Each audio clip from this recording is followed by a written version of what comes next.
Yes, good morning everyone. Magandang umaga po sa inyo lahat. Welcome to the most beautiful Sunday of the universe today.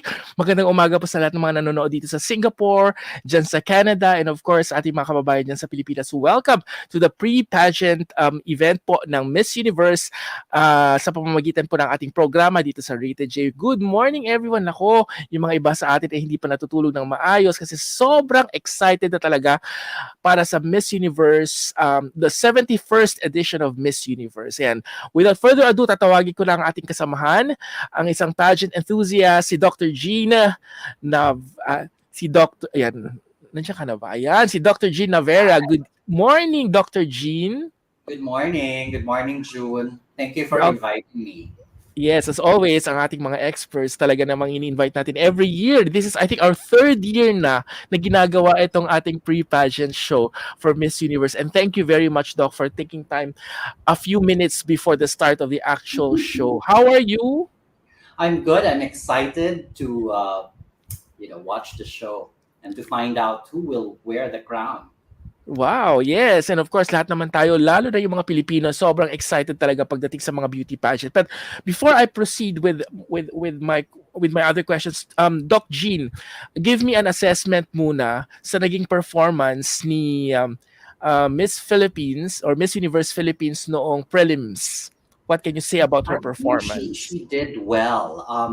Kasi syempre, before you proceed, kasi may mga nabasa tayo at may mga narinig tayo, di ba, Doc Jean, na yung iba hindi masyadong nagandahan or they find her not as strong as our sina Pia and Catriona. But what about you? Do you think that she has surpassed your expectations? I think so. I think that she was very fluid in the way she moved. She was effortless. And to me, the fact that her performance, both in the swimsuit and the evening gown, featured her really beautiful face, that was a lot. So the gown did not compete with her face. She was effortless as she sashayed her way on stage. She was amazing. She was celestial, if I may say so. From her name herself. Yan. Pero, Doc, ang sabi nga daw din ng iba is, for example, yung gown hindi daw masyadong maganda. Parang so-so lang. Of course, yung national costume hindi naman talaga kasama sa competition. But what can you say about those, especially yung evening gown and of course yung national costume? Like for the evening gown, of course, we always have this belief in the pageant community that it's not the gown, it's the girl who wears the gown that matters. To me, the fact that the gown didn't compete with her beauty is something else. So the gown doesn't have to be really spectacular. I thought that the gown was decent. It wasn't like as spectacular as the gown of, let's say, Miss Thailand. I think we've all seen the story behind that particular gown, the gown of Miss Thailand. But to me, it was a gown that was really meant to feature her facial beauty. and it was a gown where she could, she could glide beautifully. So Mhm. that is what matters. And of course, we will be surprised today if during For the sure. pageant, the coronation night. For Uh, sure. And I'm even having some goosebumps right now kasi parang nararamdaman ko, parang basta may kakaiba. May kakaiba talagang mangyayari ngayong araw na to. Doc Jean, we all know that this edition of Miss Universe is actually considered as 71st edition, pero ito yung supposedly yung 2022. Tama ba ako? yes, Right. 2020. At ngayong taon na 'to ay nagbago nga rin ang owner ng Miss Universe, which is yung isang Thai. Will there be any changes? First of all, hindi ko alam, meron bang pagbabago sa format ng show? I've Um, heard na from top 16 gagawing top 5 immediately, pero they will all undergo yung swimsuit and evening gown competition before i-announce yung top 5. Will there be any changes? I think that's been that is the format now. 16, and no, 16, 5, and then 3, and then the winner. Which is actually inspired by the earlier editions. If we recall, I think in the 1950s, top 15, and then they move on to top 5, and then the winner, the Mhm. runners up, and the winner. So this is just like a version of the earlier like iterations of the pageant. So Mhm. nothing new there. The traditional segments are still there. Um, we just have a new owner, and I welcome that. And what's gonna be the advantage of having an owner who is an Asian? Kasi syempre ngayon And parang ang focus ngayon ay yes, biglang napunta sa Asian because sa of Asian. the So, owner. so Anne is very it's historic that Anne is the new owner of Miss Universe, not only because she's Asian, but because she's also a woman, and she's also a member of the LGBTQ community. She's a trans woman. Mhm. So I see her bringing her progressive ideas in the pageant. Of course, she's a businesswoman first and foremost. So the commercial aspect of Miss Universe will still be there. She's going to make Mhm. sure that the brand sells. But I like that Anne is a pageant fan. So she brings that perspective with her. And it's important that as an owner, you're a pageant fan. You're not just there to like produce the show and earn money. So she brings our perspective as pageant enthusiasts with Mhm. her as she helms this Miss Universe brand. And she coming to the picture right now. Do you think that she will transform the brand into something na mas magiging relevant pa? And first and foremost, do you think that this beauty pageant is still relevant? I suppose Anne has that agenda, and that's why I think she's Mm-mm. emphasizing the transformational leader in the winner. So Mm-mm. she wants a spokesperson. She wants somebody who will be able to enact changes, who will be able to inspire. So not just any beauty, so not just any public speaker, but Mm-mm. somebody who can actually enact change, who can be Mm-mm. perhaps a thought leader, who Mm-mm. just happens to be beautiful. Right. Okay, papasukin din natin si Amir. Si Amir from Missology. Hello, Amir. Good morning. Good morning, everyone. Hello, John. Good Sorry, morning. medyo late kasi I have also an interview prior to this. So medyo nagkaroon lang ng extended time. And I how are you see. guys?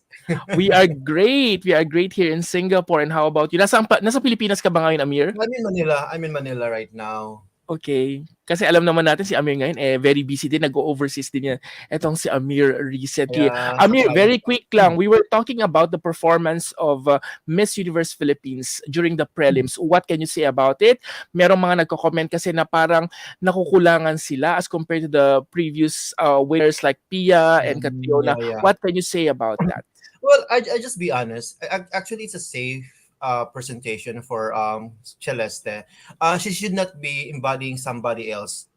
Dapat magpakatotoo ka siya sa sarili niya. Hindi niya kailangan maging Pia, hindi niya kailangan maging Catriona. At the same time, you have to take note nowadays, yung mga judges, all women.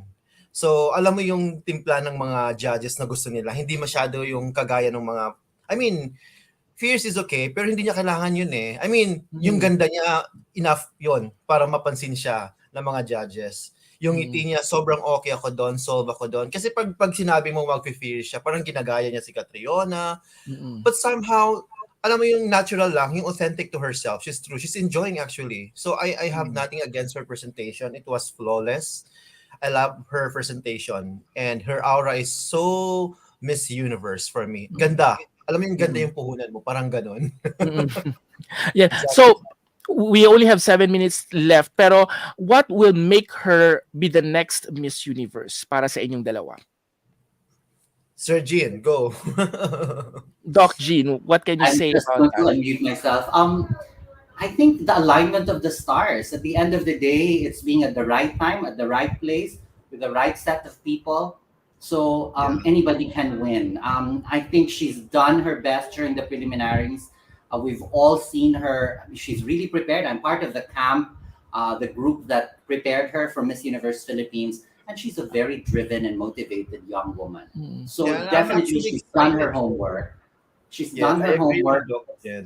Yeah, it's just I about the agree. alignment of the stars, I think. Mm. Yeah, Mm. anyone could be Miss Universe from their batch kasi hindi mo masabi eh kung ano talaga yung hinahanap ng mga judges sa ngayon. Mm. Definitely. Mm. But what is important is she's doing her best. Alam mo yon?